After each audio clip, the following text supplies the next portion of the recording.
Basi tunaendelea na somo hili kipengele hiki, dhambi ya uzinifu. Audio ama somo hili ni la 45 tunapozidi kuchambua Yohana sura 8 mstari wa kwanza. Kuna mwanamke mmoja akashikwa katika tendo la uzinifu. Uzinifu ni tofauti kidogo na uasherati. Uasherati ni kijana na msichana ambao hawajaoa bado, wanafanya sex. Hiyo ni uasherati. Huyu kama anaitwa mwanamke muzinifu, maana yake alikuwa mama wa ndoa, alikuwa mtu wa mke wa mtu. Sasa akashikwa nje ya ndoa, so akaletwa kwa Yesu, kwa sababu dhambi ya uzinifu inawekwa mtu katika vifungo. Kwa hivyo wakamshika, wakamfunga na wakamleta mbele ya Yesu akiwa amefungwa, ako mateka kabisa. Na wakamwambia Yesu, kulingana na neno la Mungu, mtu kama huyu awekwe kwa vifungo na auawe kabisa. Kwa nini katika Torati alikuwa na uawa? Ili asiendelee kufunga watu, kufanya harusi nyingi, asiendelee kufungana na waume wengi, kuwaletea laana, na laana isambalikane ndani ya Israeli. Kwa hivyo alisema huyu mwenye amepatwa kwa tendo la uzinifu auawe kabisa, kwa wakitafuta kumaliza hiyo laana isishike mwanaume mwingine ama mwanamke mwingine. Unaona? So na Yesu hakuwakataza, akasema tu basi ni sawa, hiyo kabisa inastahili, huyu ni mlaaniwa. Unaona? Sasa hakukataa kwamba hastahili kufa. Unaona? Sasa lakini tunachambua uasherati, hatari ya uasherati, hatari ya uzinifu. Wacha tuanze na Luka. Luka sura 15. Hapa kuna habari za mwana mpotevu. Luka 15 mstari wake ni wa 13. 15:13.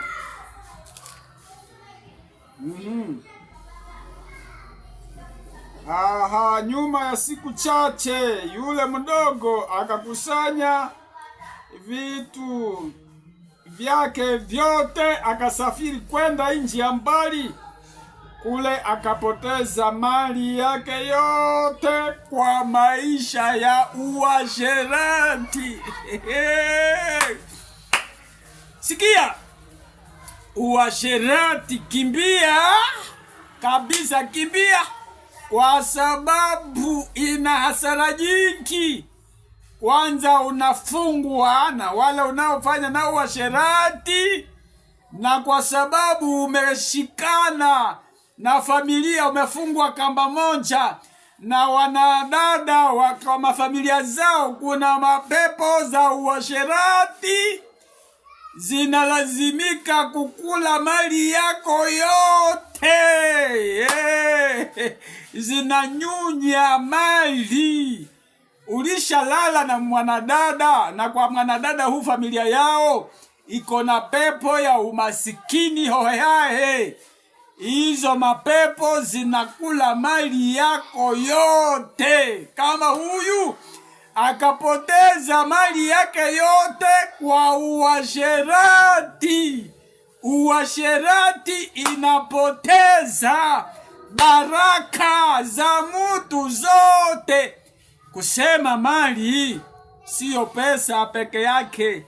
mali ni in general, yaani mali, kondoo, utajiri wa kondoo, utajiri wa ng'ombe, utajiri wa pesa, utajiri wa maduka, utajiri wa magari, mashamba uko nayo,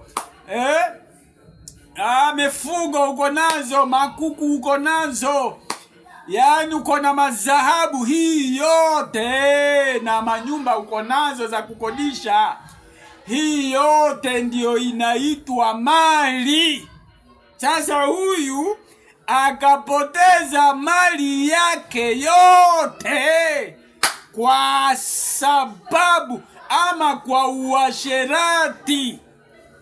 So, uasherati unakukulea baraka zako zote, unabaki bila baraka kwa sababu umeungana na wanawake 10. Hawa, huyu wa kwanza ameenda na baraka zako sehemu, huyu wa pili ameenda na baraka zako, huyu wa tatu ameenda na sehemu ingine, huyu wa nne alishaenda na sehemu ingine, huyu mwingine alishabeba hiki, huyu mwingine alishabeba bahati ya kitu fulani, mwingine alishabeba bahati ya mfugo, kwa sababu kwao hakuna mifugo. Hiyo sikia, kuna familia kwao hawana bahati ya mifugo. Sasa unalala na huyo msichana ambao wako na laana ya kutokubarikiwa kwa mfugo.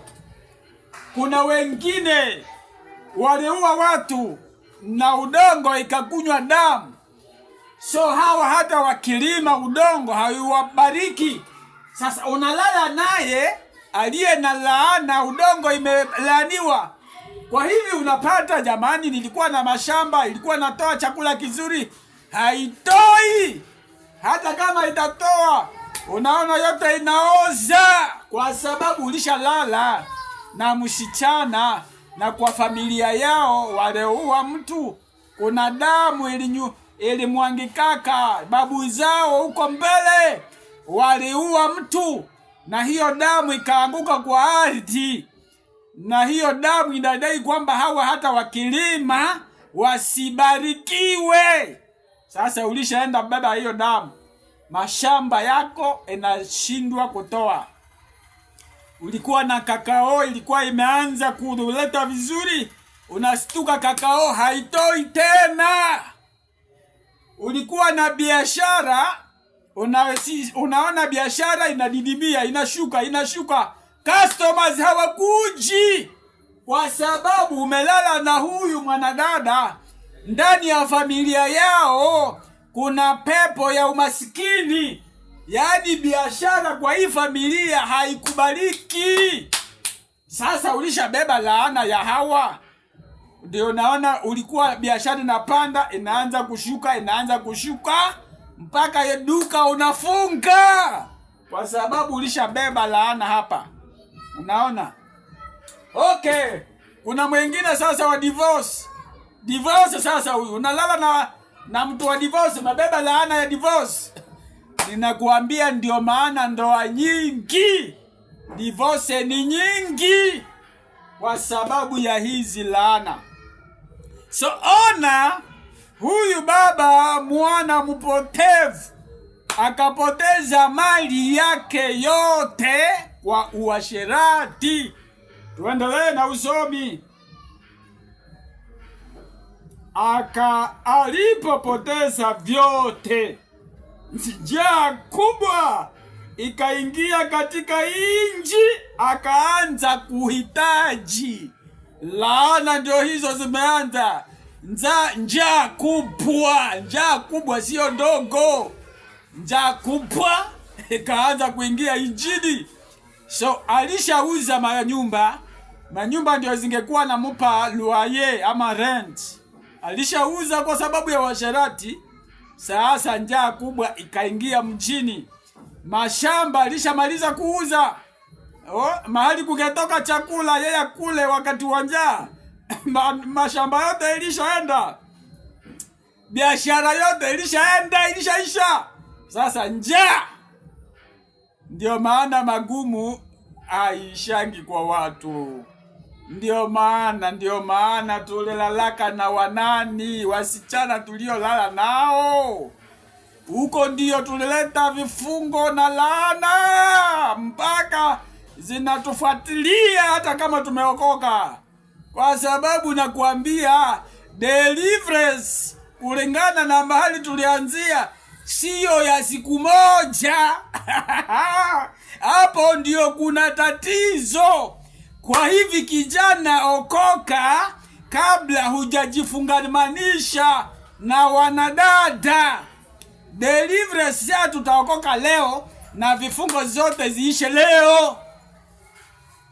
Unaona? Hata historia ya Lazaro. Kuna neno hapa ambalo lazima tutaichambua tena.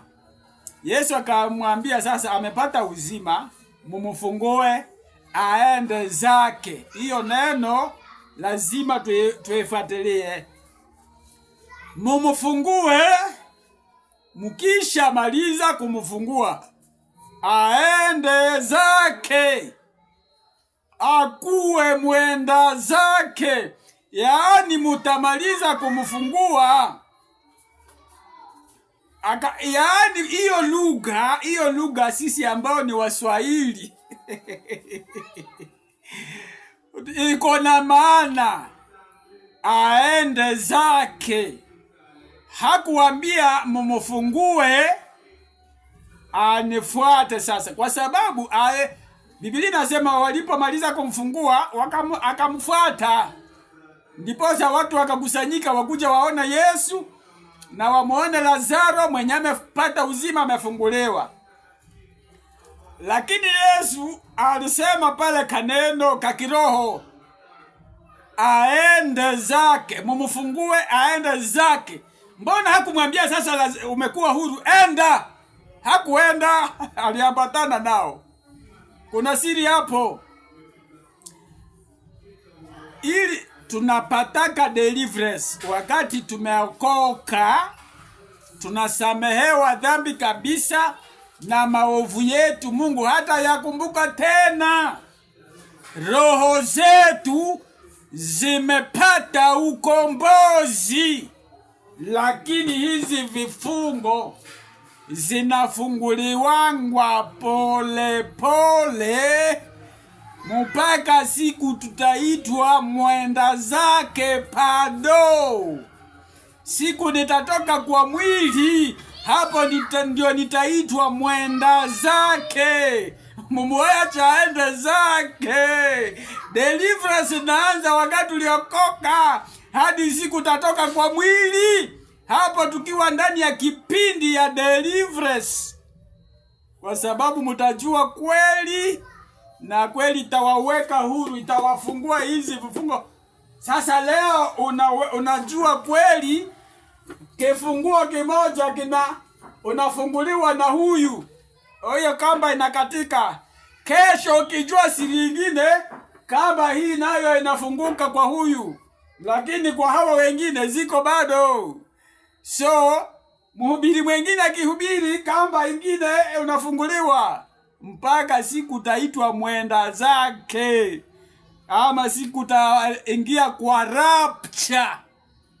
Kwa hivi vijana, muko na neema munapofuata somo hii na hamujajichafua kwa sex, uzinifu, kimbia. Kama ni pesa, kimbia, wachana nazo. Hata ukionyeshwa manyumba, ukionyeshwa utapewa gari, kimbia, wacha gari. Hata ukiona mazawadi zenye, kuna mazawadi ya mbwazone, kuna mazawadi zilizo na sumu ndani yake. Kimbia, wachana na zawadi, kimbia uzini na uasherati, ili uponyeshe future yako. Uzinifu inaharibu future. Tumekula matunda, saa hii nimeshapita miaka 50 na bado nakumbuka jamani, mahali nilipita Ni hiyo uasherati niliyofanya ndio naacha ninagongwa hii fimbo kabisa. Na niko na miaka zaidi ya ngapi? Kuanzia 2002 ndio nimeokoka, na mpaka saa hii bado hii fimbo na kulanga hizi fimbo. Angalau hapo ndio nikawambia, acha niache hapo kwanza. Barikiwa kwa hili somo na ufunguke akili. Kimbia.